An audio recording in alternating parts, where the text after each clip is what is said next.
Good evening.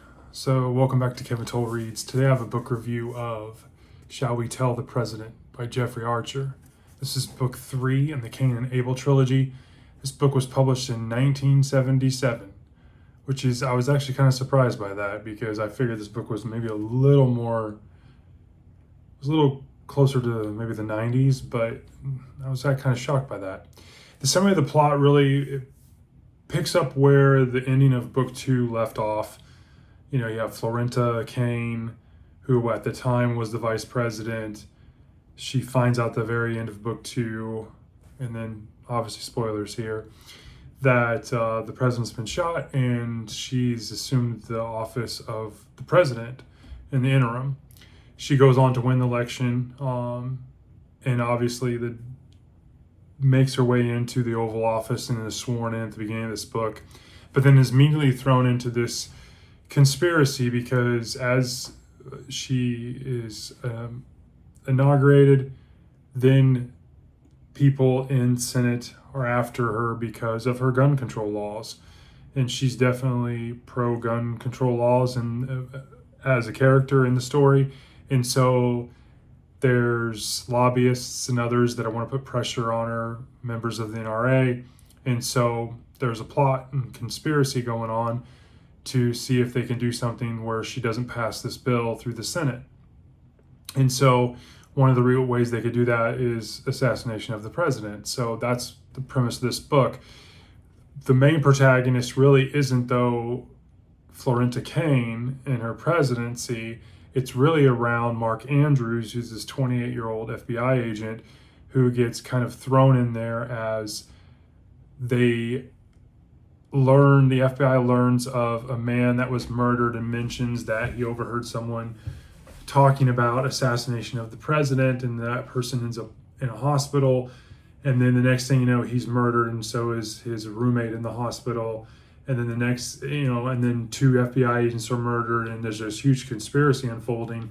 And so he's on the case and kind of thrown in and starts working directly with the director of the FBI to figure out who's involved. And it's kind of like, in the series 24, like it's day by day, hour by hour type unfolding here. And so that's kind of the summary of the book.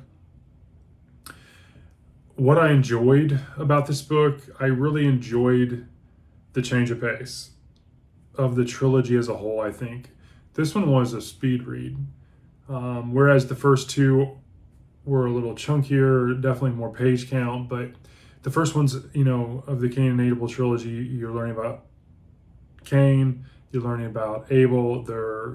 One's born with the golden spoon, the other's not, and it's more historical fiction.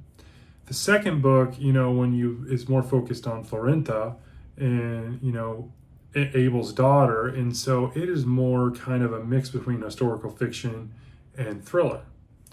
And you learn about her ascension and, Abel's hotel business worldwide and his dreams of his daughter becoming for the first lady president and her rise in the Senate and local Congress and all that stuff.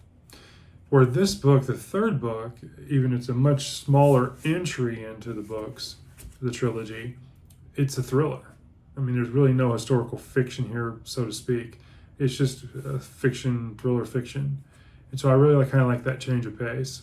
I love the setup of the book. You have it's day by day, hour by hour. Everything's, really condensed time frame. And so it just is a whirlwind of pace. So the plot is just fast paced throughout the whole thing. I like the fact that, you have this young 20-year-old FBI agent and Mark Andrews, and he's trying to figure that he's kind of thrown into this by these circumstances.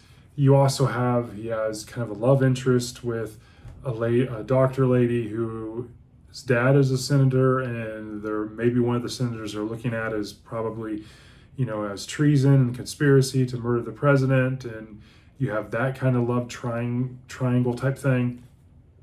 I really thought too, again, the ending was a whirlwind. The last probably 100 pages was really good. As they're getting close, they kind of know that where they think this is going to take place is the president's going to give her speech about the gun control bill that she's trying to pass through Congress, and she's going to give a speech in DC, and they kind of figured that's the best, chance that they're going to get to try to do an assassination of the president. And so they kind of have that date in mind, and so they're working from that date, trying to figure out who it is, and they're crossing off senators and doing the investigation, and it's just kind of a whirlwind as you read through this.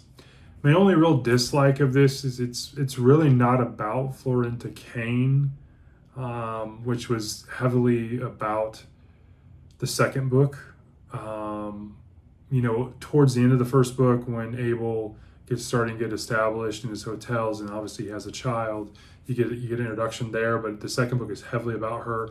Then the third book, it really is not about the Kane or Abel family dynamic, really, even though it's about her being the first female president, but in her an assassination attempt on her life. But it's really about Mark Andrews and the FBI. And so I thought that was interesting. I like how Archer set this up too, that Mark, being young and new, is working directly with the director of the FBI. So I thought that was pretty cool. I really liked the ending. It was very climatic. In terms of rating, I give this a 4.4. It was a great thriller read for me. Just to give you some context, I went back and kind of looked at what I graded books, 1 and 2 in the trilogy as well. Book 1, I gave it a 4.75. I thought it was fantastic. It was so good.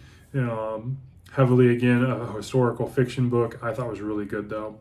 Book 2, I thought was kind of a letdown. I mean, it was good, but it was just kind of meh. It was a 3.8. And so this was definitely a pick up and a move back in the right direction, and kind of capped off the trilogy in fashion. So that's my review. Jeffrey Archer, Shall We Tell the President, Book 3 in the Cain and Abel trilogy. I gave this a 4.4 out of 5. If you've read these books, drop me a comment below. I'd like to know your thoughts about them.